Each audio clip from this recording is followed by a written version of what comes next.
أعوذ بالله من الشيطان الرجيم.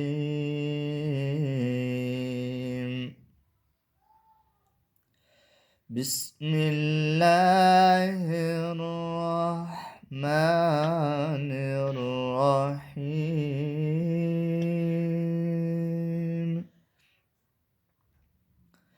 آج ہم نورانی قاعدہ شروع کر رہے ہیں. اس کا پہلا سبق ہے. پہلی تختی ہے تختی نمبر 1 مفردات.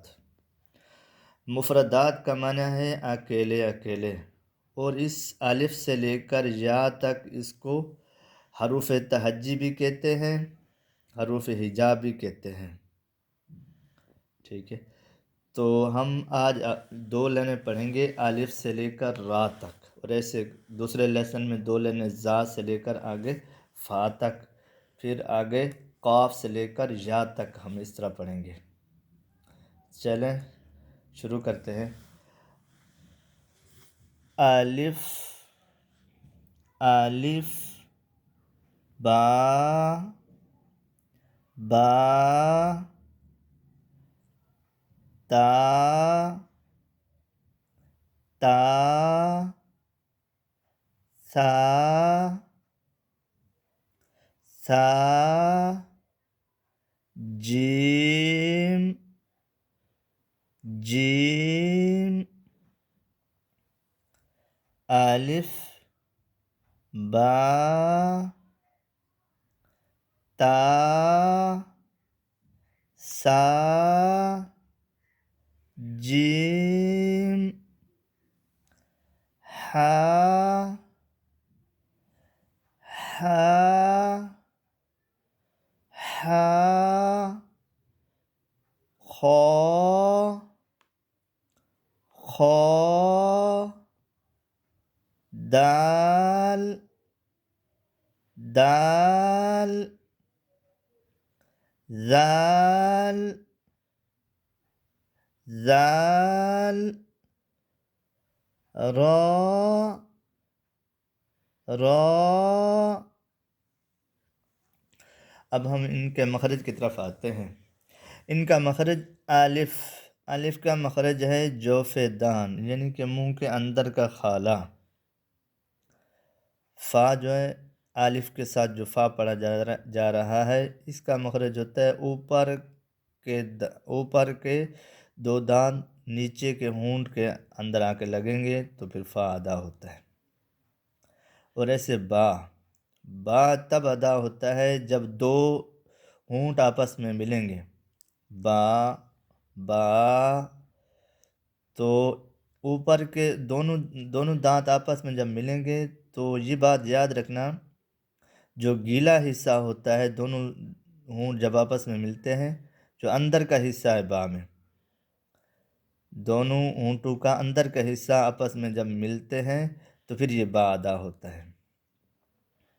ایسے تا تا تا کا مخرج یہ ہے زبان کی نوک اوپر کے دانتوں کی نوک کو جا کے لگتی ہے تو پھر یہ تا اور دال دونوں کا ایک ہی مخرج ہے، تو پھر یہ تا ادا ہوتا ہے.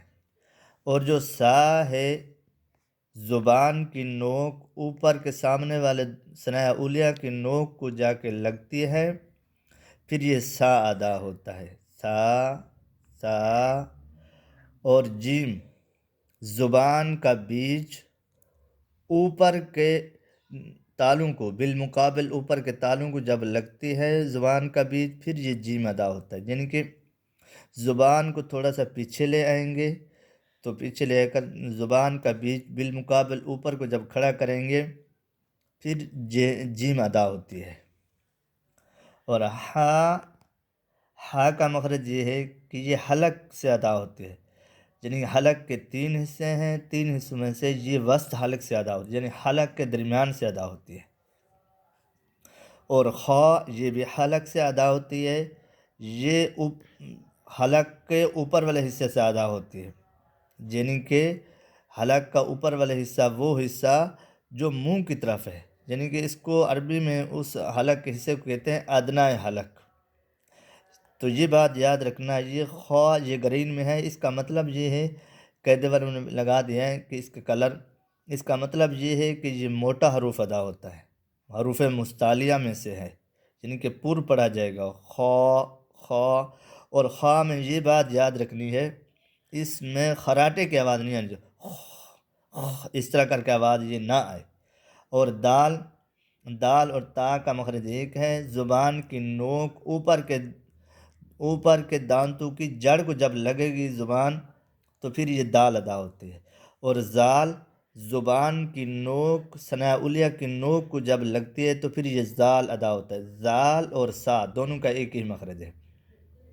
اور را، زبان کی نوک کا پشت کا حصہ، نوک کی پشت جب اوپر کے دانتوں کے مسوڑوں کو جب لگتی ہے تو پھر یہ را ادا ہوتا ہے۔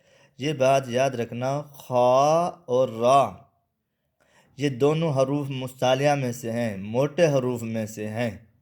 ٹھیک ہے، آج کا اتنا ہی سبق کافی ہے، کل ملتے ہیں دوسری ویڈیو میں۔